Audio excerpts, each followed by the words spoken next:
A lot of my content focuses on business owners who are looking to grow their podcast audience and generate more revenue. Yet, a lot of my audience is podcasters who are not business owners and have entertainment-only podcasts. This makes a lot of sense because that's where I came from. My original show that I first started with back in the day was an entertainment-only show. It's where I cut my teeth in podcasting. And so I get the question a ton, but what about us? How can entertainment-only podcasts grow their audience and monetize? And it seems to me that, the folks that consume what I put out there who are entertainment-only shows struggle with implementing what I teach. And furthermore, sometimes we do bring entertainment-only podcasts into my coaching program, the Grow the Show Podcast Accelerator, and we find that those folks struggle mightily with the fact that many of their peers in the program are business owners and that the course pretty much speaks directly to business owners. So I am making this to address the similarities and differences between business podcasts and entertainment podcasts, and hopefully to help entertainment podcasters see that the concepts that I teach work just the same, and that if you can manage to apply them to your show, you will find growth and monetization success. Now, before I begin, for those who don't know me, my name is Kevin Schmidlin. I'm the founder and host of Grow the Show, which exists to help you grow and monetize your podcast with ease. I launched my first podcast as a side hustle for my corporate job in 2018, and by the end of 2019, that show had accrued over 120,000 downloads and was making 8 to 12K per month via sponsorships, merch sales, live events, a modest Patreon, consulting services, and a handful of other streams of income. Before it was said and done, that show made about 150K in total revenue in the 18 months that it published regularly. Then in 2020, I launched Grow the Show, a podcast and high-ticket coaching system, which as of this recording generated $880,000 in revenue in 22 months. And the difference in those two revenue numbers in about the same time frame will give you a clue as to why podcasts that support a product or service are what I recommend if you want to make the most amount of money possible. But stick with me because I'm not going to try to convince you not to be an entertainment podcaster in this piece. I'm going to compare and contrast the two models and help you understand how to maximize your growth and revenue as an entertainment podcaster, also that you can unlock the podcast growth and revenue that you've been craving since you launched the show. Let's dive in. What are the key differences and what is the same between an entertainment-only podcast and a podcast that is more for information or educational purposes and supports an actual business? Well, first, let's talk about the things that are the same. Number one, you still, regardless of whether your show is for entertainment purposes or for business purposes, you still need to understand and be intentional about why people are going to listen to your podcast. Now, the biggest block that I hear in entertainment podcasters is that when I say, why does your show exist? Why will people like your show? They'll say, because it's entertaining. And I've got news. People don't consume anything that isn't entertaining. And as the great podcast expert Jay Acunzo said on his episode of my podcast, Grow the Show, entertainment is table stakes. It's the baseline. Your podcast has to be entertaining no matter what, right? So just because your podcast is entertaining is not enough of a reason why people are going to tune into your show. That's like answering the question, why do people listen to your podcast with, because it exists. If that were true, you'd have thousands of listeners, right? So entertainment alone is not a reason that anyone's going to pay attention to you and your show. You have to figure out, why are they going to choose your show over the 2 point whatever million other podcasts that are available? Still, I get it. It's hard to figure out why listeners are going to choose your entertainment over others. So as an exercise for how to figure out what your show actually provides, what is the benefit, what is the outcome, what is the transformation, what is the why that people are going to actually listen to your show, try this. I want you to go to the closest physical human being to you, or if you're completely by yourself right now, the next time you come across somebody, and I want you to ask them either what movie, TV show, podcast, sport, content creator, album, or song they are really into at the moment. Just pick one of those things, right? What song are you really into at the moment? Hey, what podcast are you really into at the moment, right? Hey, what TV show are you really into at the moment? And then when they tell you, ask them why. right? Ask them why they're into that thing right now, something that's entertainment only. Now, it's key that you don't ask them what their favorite movie is or what their favorite TV show is, because number one, they're going to say that's really hard because you're making them pick the best one ever and you've already lost them. And number two, if you ask them what their favorite is and they tell you, and then you ask them why they love it, they're going to say because it reminds them of something that they value in the past, right? That's not what we're going for here. You want to ask them why they're into a movie or TV show or podcast or whatever right now, and listen to what they say. They are not going to say, because it's entertaining. That's just not how people think, right? That's not the reasoning that people give. Listen closely to the reasoning that they give when you ask them why they're into it, right? Now, that reason's not going to be why people are into your entertainment podcast, but listen to how they answer and then think, okay, how are your listeners to your podcast going to answer that question? And then if you really want to take this exercise to the next step, ask them. Get in contact with some of your listeners and ask them why they like the show, or get a third party to ask them why, right? So that they don't know that they're talking to you, or you can pretend to be somebody else, or you can just read the reviews that you have for your podcast. And if you don't have any reviews and you can't get in contact with any listeners, then you still need to ask somebody that's in the space of the audience that you want to target. And this here, I start with this because this is the point that I think entertainment podcasters in my audience have struggled with the most, and where they get the most tripped up, because I tell everyone that you need to, define the why, right? Define the outcome, the transformation, the destination, or the benefit that your podcast will give to people. And anybody who's making a show that isn't how-to seems to not be able to figure that out. I get it. It's hard. It's literally harder to do for entertainment shows. But if you can do it, it is going to solve your growth issues, because then you'll be able to say, oh, my podcast gives people this. How do I go find more people who want this? And then it becomes way easier. If you're just going by off of, oh, it's entertaining, then I'm telling you, it's not going to work, right? So the second thing that is the same between how-to and business shows and purely entertainment shows is that you still need a unique premise. And when I say unique, I mean that in the definition of the word unique, as in it is the only one on the planet, right? Not, oh, it's kind of unique. There's no such thing. Something is either unique in that it is one of a kind, or it is not. So you need to be able to say that this is the only podcast in the entire world that blank. And if you're thinking, well, that's hard. It is hard, yes. But it's something that you must do. What makes your show about film or whatever it is different than literally every single other podcast on the planet? What is going to make your show so compelling alone that people will listen to the show in spite of the fact that you are a complete stranger and they have no idea who you are or what you have to offer, but the show premise is that good. They just got to tune in. That's how unique your show has to be. If your show is vague, like, oh, we talk about sports, it's not going to work. If it's just, oh, it's fiction, it's an interesting story, it's not going to work. You have to put forth a unique premise. My favorite example of this is Hot Ones. So the two co-founders of the famous YouTube channel, Hot Ones, they decided they wanted to create a celebrity interview show. But if they did what everyone else did, how many celebrity interview shows are out there, right? There's like 5 of them on every single night on the major network. So how the heck were these two independent folks supposed to compete with that group just by themselves by making a YouTube channel? They made a unique premise. They said, we are going to interview celebrities while they eat progressively hotter hot wings. Now, when you first found out about Hot Ones, you didn't know how good of an interviewer Sean was, right? And even if someone told you, oh, he's a really great interviewer, you would have been like, yeah, okay, whatever, fine. But it's when they said it's an interview show where the celebrities, as the interview goes on, has to eat hotter and hotter hot wings, you're like, oh my God, that sounds great. That's what got you in the door. The unique premise and the incredible interviewing is what got you to stay and made that show a smash hit. So even if you are the most entertaining mother blanker on the planet,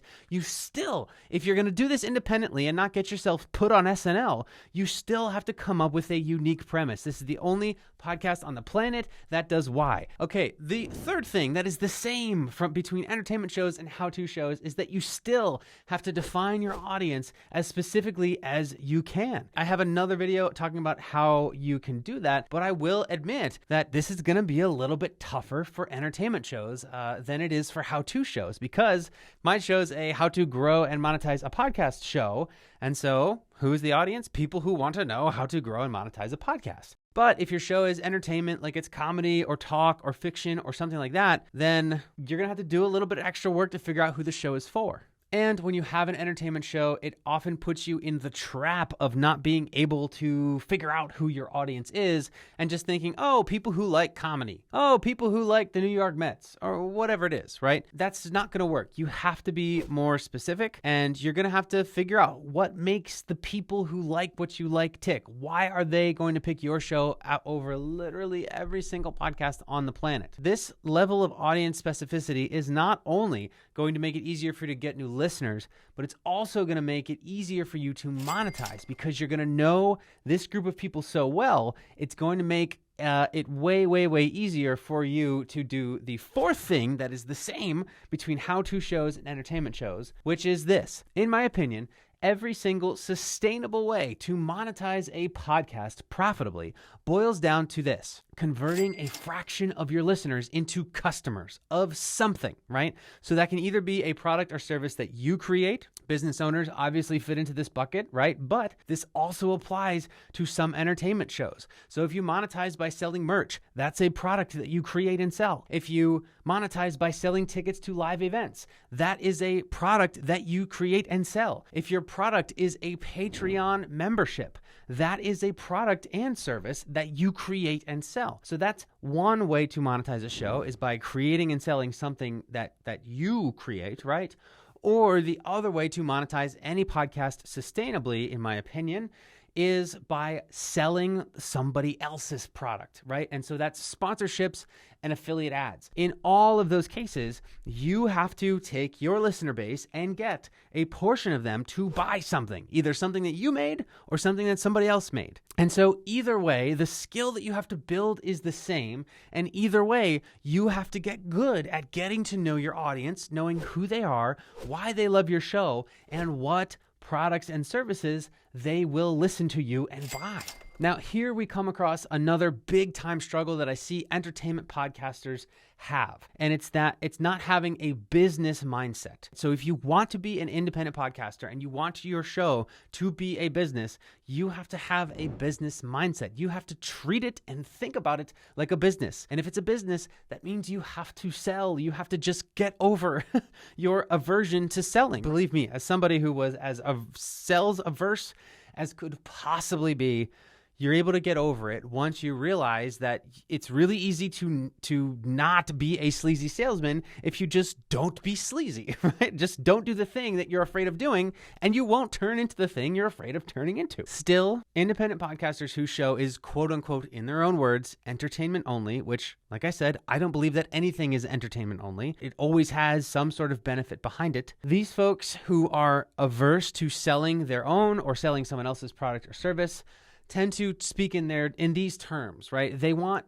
their listeners to donate, right? They want their listeners to give them money in exchange for nothing. That's a nonprofit, right? And actually a nonprofit isn't actually doing any good, so that's just a charity, right? That's people just giving you money for no reason. These are also people who think that sponsors and listeners give them money to support the show. And yes, you say when you read your ads, please thank Supercast for supporting the show. But in actuality, your sponsors are not paying to support the show. Nobody is giving you money ever to support your podcast. They will be just fine if your podcast doesn't exist. The only person on this planet that wants your podcast to exist bad enough for you to pay for it is you. The only reason that anybody on this planet, business or human being, is going to give you money for your podcast is that if they get something else in return. That is the only reason that they are going to give you money to keep your show alive. And so if you can just come to terms with that fact and start to think of this in a way that is, okay, this is a business. I want to provide value to my listeners or to somebody else in order to get money, then you can start to treat this thing like a business. Those are pretty much all the things that remain the same between how-to and business shows and entertainment-only shows. And you'll notice that that's kind of my framework for growing a podcast anyway, right? Have a unique premise, something that makes your show completely unique. It's the only podcast on the planet that blank. Have a really, really, really solid understanding of who your audience is and why they listen to the show. This is going to make it super way, way, way easy for you to get more listeners to that podcast and understand where to go to get more listeners to find out about you. And number 3, you still have to monetize the show by converting a percentage of your listenership to customers of something, either something that you made, like live events or merchandise or a Patreon or Supercast membership, or something that somebody else made, like a business or a sponsorship or an affiliate ad. So those things are all the same.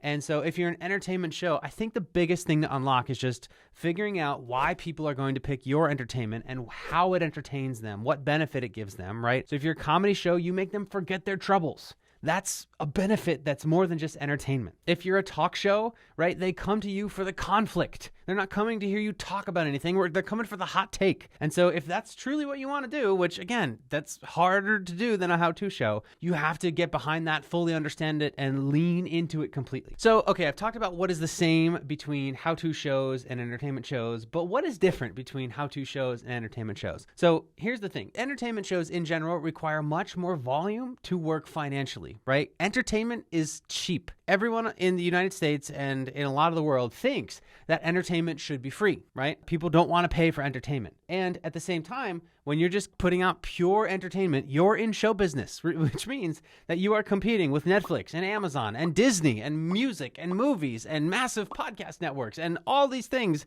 have unbelievable piles of cash to market that you don't have. I'm not trying to discourage you from doing an entertainment show, but you just have to understand what you're up against and why that the path to success here is by going really, really, really niche and really specific and being in a category of one so that you're not competing with anyone. Because here's the thing, competition in entertainment is fierce. Entertainment is winner take all. People don't want to hear a pretty good singer. They only want to pay to hear the best singer that's in town, right? And if you want to get a picture of this, ask any musician, comedian, athlete, actor, or actress, any average, if they make any money. And I'll save you the time and I'll give you some statistics. And these are all from the Bureau of Labor Statistics, Rolling Stone, and US News. So the median high school teacher in the United States makes $61,000 per year. Okay, so that's baseline. People have this idea that the way to get rich and famous is by being an entertainer. But what they don't consider is that the way to get rich and famous is by being the best entertainer on the planet. Not just any.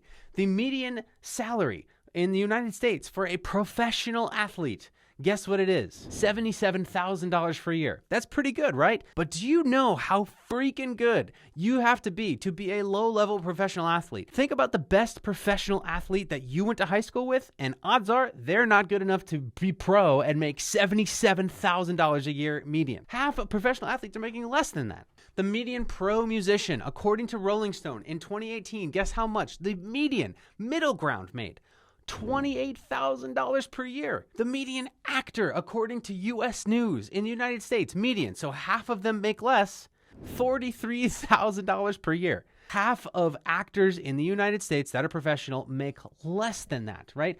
These are folks that have chosen entertainment as their career path. So if you're somebody who's starting up a side hustle and you think that entertainment in your spare time is going to be something that makes you millions and makes you famous, it's possible, yes, but you're up for a challenge. Okay, I'm sorry. I know that by now you're probably feeling pretty discouraged about the choice to have a podcast that is entertainment focused. I'm not here to get you to stop that, right? I'm just here to help you understand what's happening. And honestly, this is why I switched, right? So I managed to make my really specific podcast in Philadelphia. I managed to make between 8 and 12K per month, right? I was making 6 figures per year. But again, that entertainment only show had a really insanely specific audience, and it required several streams of income to make it work, right? Now, this was a show about Philadelphia, but I had to get even more specific, right? So I interviewed the movers and shakers in Philadelphia, but there were already shows that interviewed movers and shakers in Philadelphia, so I had to get more specific and make that show very cinematic. It was narrative, right? It told their story like you were listening to a movie. It was the only podcast on the planet that did that for Philadelphia stories. And through multiple streams of income, I was able to make it 6 figures. It was really, really, really specific, and I learned how to convert my listeners to customers of stuff I made and stuff that other people made, right? Once I switched into coaching and education, that's when I was able to experience much higher profit numbers and was able to generate 7 figures in revenue in under 2 years on only 210 clients. I only had to get 210 of my listeners to convert into a customer of my High Ticket business, and I was able to generate just under $1 million. That's why I went towards a how-to show, and that's why at this point in my audience growth, I'm angling my services towards how-to shows because they are just straight up insanely profitable.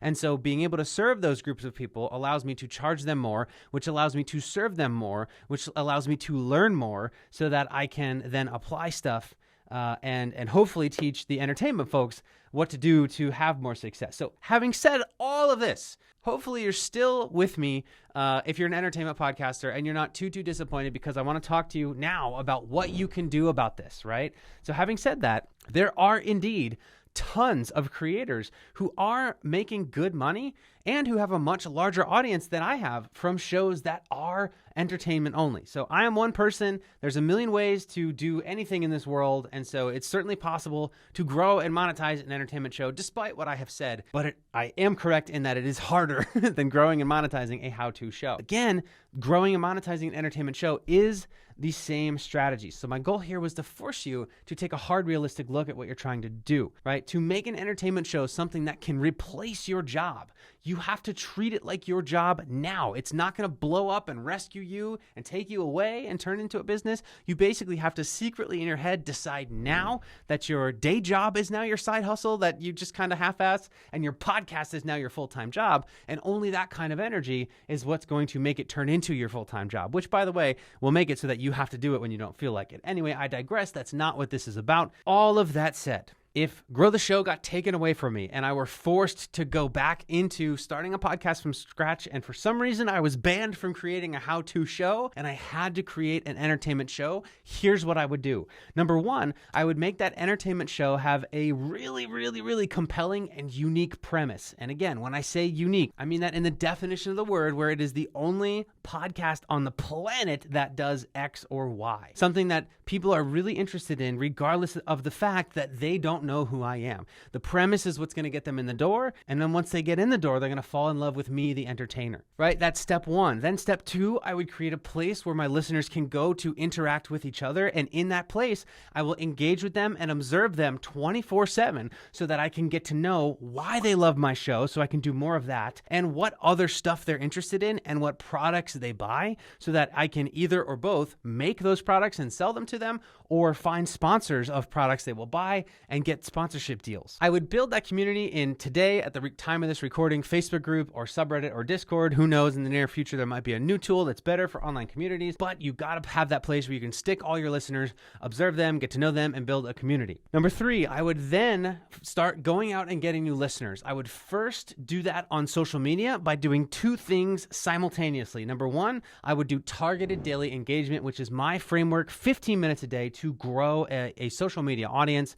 And I would do that so that I can actually interact with the people that I want to get in touch with, get to know them, validate my assumptions about them, and then after having interactions with them, I would DM them and ask them if they listen to podcasts. And if they do, I would DM them a link to my show, right, in the app of their choice. Or you can DM them and simply invite them to join your community, right, your Facebook group, your Discord, whatever it is. And then from there, you can talk about the podcast, and other people will be talking about the podcast, right? So that's the first thing I would do on social media, targeted daily engagement, start to get people to listen to my podcast, start to learn from them, get them into my community. And then at the same time, I would pick one social platform where A, I believe my audience hangs out, and B, where I like to consume. And I'll take that platform, just one, not all of them, just one platform, and I would start publishing content every single day on that platform that relates to my podcast. So if I'm on TikToks, I would make TikToks that relate to the thing that my podcast is about, not TikToks that say, hey, everybody, go listen to my podcast. If I was on Instagram, I would make Reels. If I was on Twitter, I would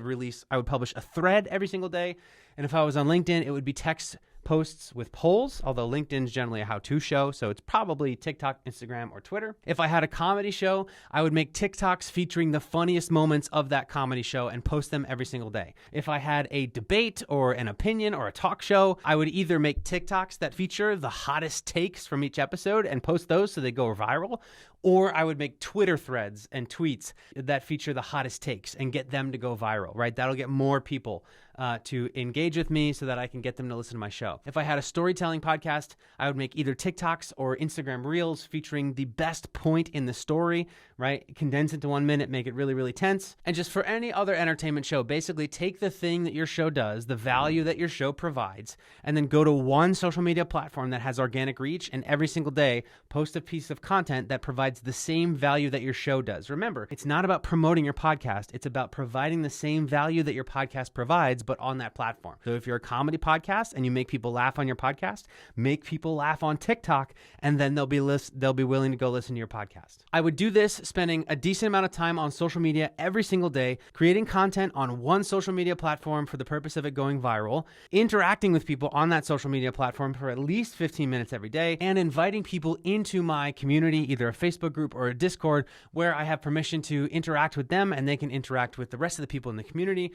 And the whole time I would be publishing podcast episodes, putting them in that community, and also repurposing content on that one social platform as well. Once the show is at 500 downloads, I would start strategically and ruthlessly getting myself featured and my podcast featured on other podcast feeds that are related, either via me being a guest or by doing trailer swaps or episode drops. Now, if you've paid attention to me at all, you'd notice that these are the same exact strategies that I teach, right? It's just somehow different because it's an entertainment show. The last thing that I would do to turn it into a six-figure podcast business, depending on how badly I needed cash, I would monetize in this order. If I was totally strapped, I would find something expensive that my audience buys, and I would negotiate an affiliate deal with whoever makes that thing so that I can make 5 to 10% of each thing I sell to my audience. For example, a Grow the Show Accelerator client is launching a show about Star Wars. And so he has been crushing it on Twitter, putting out viral tweets every single day. Guess what the Star Wars fans who are going to listen to his show buy that's expensive? Like $500 lightsabers. So he can make a deal with the company that makes the lightsabers where, hey, every lightsaber that I sell to my audience, give me $50. You sell 10 of them, you make $500 right there. So that's the first thing I would do if I was totally strapped. If I had a little bit more time to monetize the show, I would push as hard as I can to get the audience to 1,000 to 5,000 people. And then I would launch a $10 per month membership, which I could reasonably expect about 100 people to join if it was mediocre, but I would make it really good so more people would join. And that would make me about $1,000 a month, which I can then plow into production costs and also growing by buying ads on other podcasts and buying ads in the podcast apps like Overcast and Pocket Casts and a bunch of other ones. And then at the same time, at that audience size, I would also start selling ads for the podcast because remember, I understand my audience so well and it's so specific that I can negotiate a higher rate than the industry standard of $25 CPM. And at 2 to 3 ads per episode, I could make an extra $500 per month already, which again, I could plow back into audience growth by buying podcast apps and also buying podcast ads on other podcasts while still also ruthlessly and totally for free doing targeted daily engagement every single day and getting myself featured on other podcast feeds. This whole time, I would also be thinking of products and services that I can make and sell for my audience, things that are really, really fun to make and that they'll love. And then I'll be well on my way to a 7-figure podcast in no time. This was my attempt to clear up thinking and provide a roadmap for entertainment podcasters to grow and monetize their shows as quickly as possible. I blew through that really, really quickly and didn't have time to explain all of that because I basically walked you through my framework for growing and monetizing a podcast. I have a course in my program that's 260 videos that walks through all of that stuff. So obviously I couldn't go through all of it here, but this message is for all of the entertainment podcasters that are in my audience. I hear you. I understand that's a little bit different because it's more abstract to apply the lessons that I'm teaching, but I challenge you to do the work to understand what makes your show one of a kind, who your listeners are really specifically, and why they listen to your show other than it's entertaining. If you can do those 2 things, it will literally unlock all of the other strategies that I teach and that other podcast experts teach as well. The biggest roadblock is thinking that it's just being too broad and too vague with the way that you think about and talk about your show and your audience. That's literally it. If you can get into their heads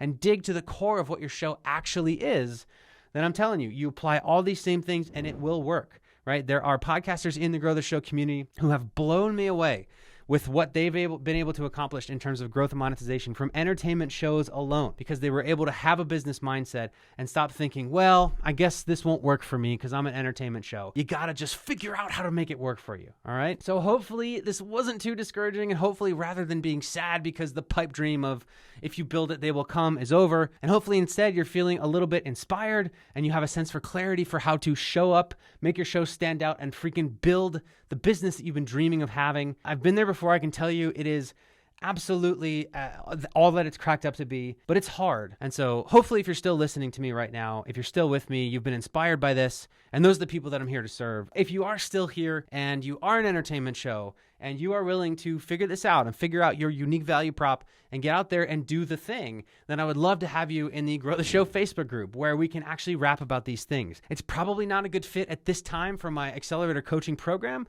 because, again, I've noticed that people who join the program who are entertainment shows just seem to struggle with the abstractness of how to apply, what I teach, which is kind of geared more towards business podcasts and how-to podcasts and applying it to their show. If you think you're an entertainment person who can figure that out and who can actually push through that, then I invite you to apply. If not, totally don't. It's totally fine. We've got enough clients, but I would love to have you in the Grow the Show Facebook group so I can help you and provide any advice and feedback for free. And then maybe down the line, I can develop some sort of course or program or whatever to help entertainment shows. And by the way, in the Grow the Show Facebook group, there are those entertainment podcasters who have achieved more than I even understand. And so they're more than happy to help you there as well. So that's it for me. I know this was really, really a lot. I was talking really, really fast, got super passionate. I hope you're still with me. I hope you're down for the challenge, and I hope you love podcasting as much as I do. Let me know if you have any questions about this. Again, hit me in the Grow the Show Facebook group. If you'd love to debate, talk this through, or if you would like some help, free help from incredible podcasters. So that's it for this one. I'll see you in the next one.